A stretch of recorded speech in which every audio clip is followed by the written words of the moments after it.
another episode of Aligned and Thriving. Now, I have a bit of a question for you, and I want you to actually answer it, maybe out loud, maybe in your head, depends on where you are. But when was the last time that you had fun? And I mean like just any type of fun, like the proper belly laugh fun. The kind where you are so caught up in the moment that you forget about your to-do list, your worries, your responsibilities, and for a few minutes, you are just you. Now, if you're struggling to remember, don't worry, you're not alone. Today, we're diving into something that I've been nudged about over and over. Play more, stress less. Why reconnecting with your inner child is the secret to thriving as a teacher and a mum. So grab yourself a cup of tea or a coffee, take a deep breath, and let's chat. So I am a bit of a woo-woo person sometimes, and I sort of have like a system of affirmations and cards and things like that. But I kept pulling this one affirmation. It just kept coming up over and over and over again for me. And it was heal your inner child. And honestly, my first reaction was like, oh, come on, what does that even mean? And I would honestly just roll my eyes and chuck it to the side like, whatever, I'm an adult. I've got kids, I've got bills, I've got lesson plans, I've got 100 things on my mind. Healing my inner child, like I don't have time for that when I don't even know what it is.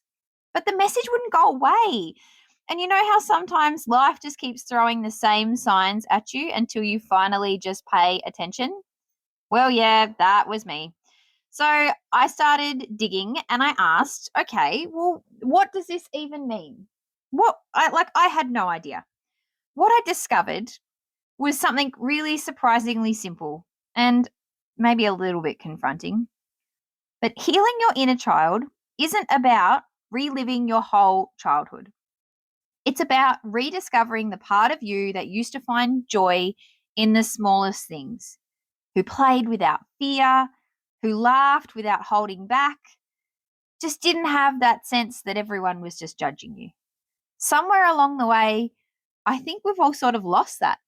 I mean, is it just me or do you feel that way too? So now, as I said, I'm a little bit woo-woo and I believe there's something out there, whether you believe it too, whether there's a God, the universe, karma, whatever name you want to give it, I think there's got to be something else. And if you have ever been out in the playground and on duty as a teacher, you would have seen at least karma in action. Come on. You warn that kid. If you keep doing that, you're going to hurt yourself. And 2 minutes later, bam, it happens. Literally just yesterday, depending on when I record this and when you listen, but this was yesterday in this context, I was out on duty and I told a student, kick that ball again like that and you are going to get hurt. Like he was repetitively kicking it in a direction where he was going to hit something and it was going to bounce off and the result was going to be child injured. Well, he stomped off, kicked the ball again, it ricocheted off the wall and hit him, well, somewhere in a male area where it really hurts. Of course, I stopped and made sure he was okay. But tell me that's not the universe having a little cheeky laugh. Okay? It's karma in its best form, the easy way. So if you remember the song or if you haven't heard it before, there's a song. It's called Learning to Fly and it's written by Shepherd. They're an Australian band. And if you haven't heard of them, please go look them up because they're actually really good. I've actually met one of their singers, one of the sisters, Amy. She is lovely. Please excuse Nyla again starring in the show, but I can't edit that out. And this is the only time that I have free to do this recording. So enjoy her in the background. But as I was saying about this song called Learning to Fly by Shepherd, there are some lyrics in there and I'm just going to read them out to you. And I'm going to try really hard not to sing them in my head because I really don't think you need my singing voice right about now. But the lyrics are this. We used to be able to dance on the tables with nothing but stars in our eyes. We'd make believe with all of our dreams. We'd colour outside of the lines. But it's a whole, like it keeps going to say, don't you ever wonder how did fun turn into fear? It's that whole story of when did that change? When did fun turn into fear? When did we stop playing just for the sake of it? For me, I can pinpoint it. That shift hit hardest when I became a mum. Okay. I used to ride dirt bikes, not very well, just ask my husband, but I did love it. I still can ride now, but these days we go buggy riding instead. Honestly, that's another story because my husband is a big child. Again, love him dearly. He has a few in the past he's had a few too many motorbike accidents. So we now go in a buggy because it has a roll cage and it's safer and it's still fun and we can all go together and we still have those moments. So we go down that path. But I'll never forget this moment. Like I was 5 months pregnant with the twins and I was literally looking at my husband in a hospital bed, unable to move. When I'm looking at him, my mind is racing and I'm just like, right, that's it. We're getting a buggy with a roll cage because I'm not raising these twins alone. I'm not doing it. And I put the foot down. I was a little bit mean, but I said, look, you can sell your bike. You can do it all from your hospital bed. I don't care. I am done. And it was from that point that I know that was when my fun turned into this fear. It was this deep-seated fear that, oh my gosh, I can't do this. I can't be a mum on my own. And hats off to all of you mums that do go it alone because that is such hard work. And I was panicking. So this was my way of trying to protect me from that type of situation and protect everyone else from that as well. But this was it. So that was that point. And now every time before we go on a buggy ride, I have to sort of psych myself up and tell myself these things. I have to repeat to myself, you are safe. It's fine. Just enjoy it. It's that carefree, let's go version of me that takes effort to actually access now. Does that sound familiar? Because to me, it really hits home. So here's the truth. As adults, fun doesn't necessarily happen by accident. Between teaching, parenting, your laundry, and trying to keep everyone alive, play has to be intentional. And I'm sorry, I'm an organized human. I have to plan for this stuff. When do you make time for it? That's the hard part. You've got to factor it in. But when you do, everything feels just that little bit lighter. And stress doesn't seem to stick as much. We have more patience. And maybe the best part is that the people around us feel it too. Like they tend to get that sense of joy.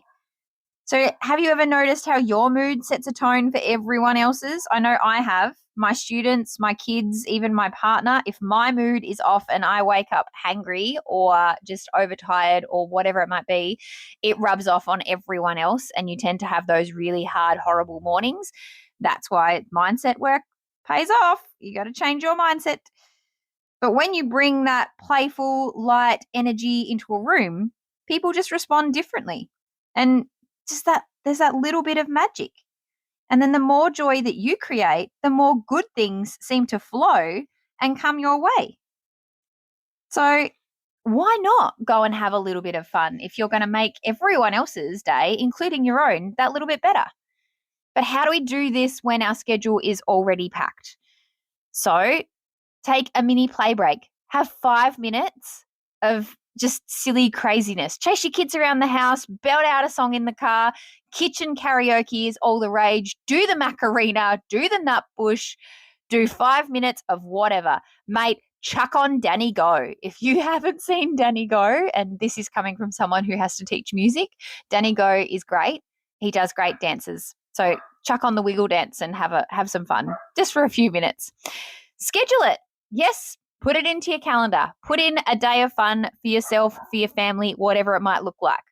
Reconnect with your younger self. What did you love to do as a kid? Could you try going to do that again? Another good one, and one that I've actually done, is write a letter to your 6-year-old self or whatever age you'd like to. What do they need to hear? What wisdom would you give them? Just to think back to that moment. There might be a really amazing memory that you just want to go back to. I mean, my memory was when I was 5 and when I had the most fun and joy. It was actually not even considered, like nowadays I look at it and go, that should be a really sad memory, but it's not. It's actually one of the happiest moments I had in my life. It was the most fun and most joy. And what it is my Poppy. So I had a nanny and a Poppy. I had an Alma and an Alpa because I'm, again, half Dutch. But my Poppy was in the hospital and it was my fifth birthday. So I had some of my birthday presents given to me in hospital while Pop was in there in the hospital bed. I got the most amazing puppy surprise. It is all I wanted. I got absolutely spoiled rotten. My mum had actually been sent by my pop to go and find the one with the most puppies, and she did. And it was the best present ever. I actually still have my puppy surprise, and my daughter actually has her now. So hand me down, but she's beautiful.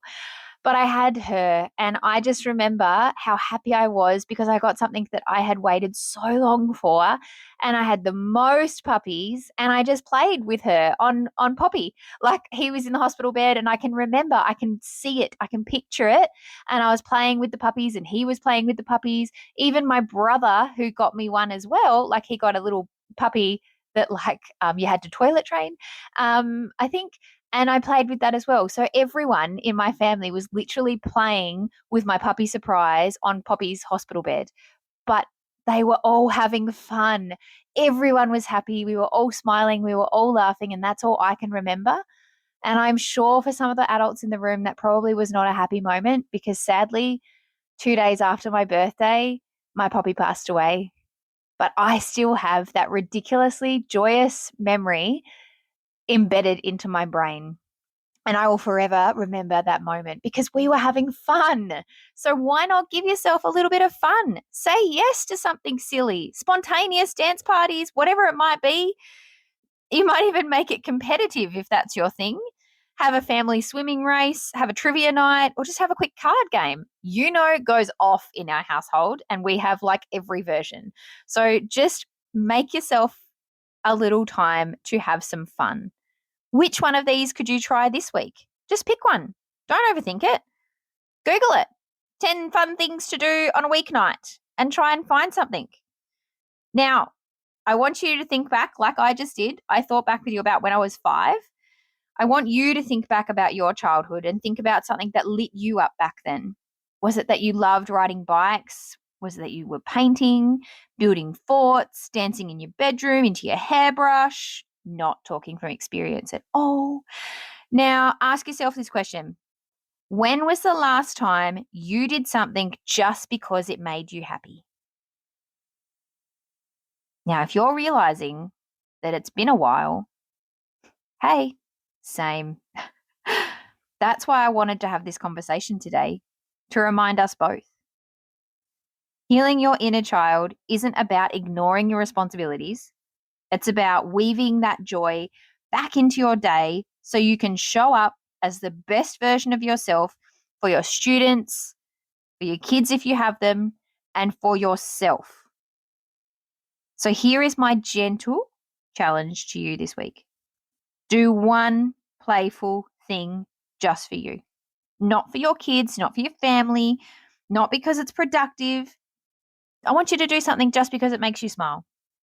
And if you do, I'd love to hear about it. Please share your joy with me. DM me or tag me in your stories. I want to celebrate the fun moments that you have too. Because remember, this is about you and having a little bit of fun, but why not celebrate it? There's another song that I just want to bring your attention to as well, just because I'm a song person. Lyrics mean the world to me. There's a song by Alex Warren. I think it's called "You'll Be All Right, Kid." If you haven't listened to that song, that's a really good listen to. It's a little bit of a sadder song because it's about him and his life growing up and basically a letter to his younger self. But it is a great reminder that things get better. So laugh a little bit louder, play a little bit harder, and in the words of my husband, stress less because thriving is not about doing more. It is about bringing back the part of you that once believed that life was meant to be enjoyed and you had no sense of fear, no sense of real responsibility or anything like that. You were just there to have fun and to make the most of every single minute of your life. So guys, thank you for hanging out with me today. And if this episode resonated with you, please make sure you hit the follow button on whatever platform you're listening.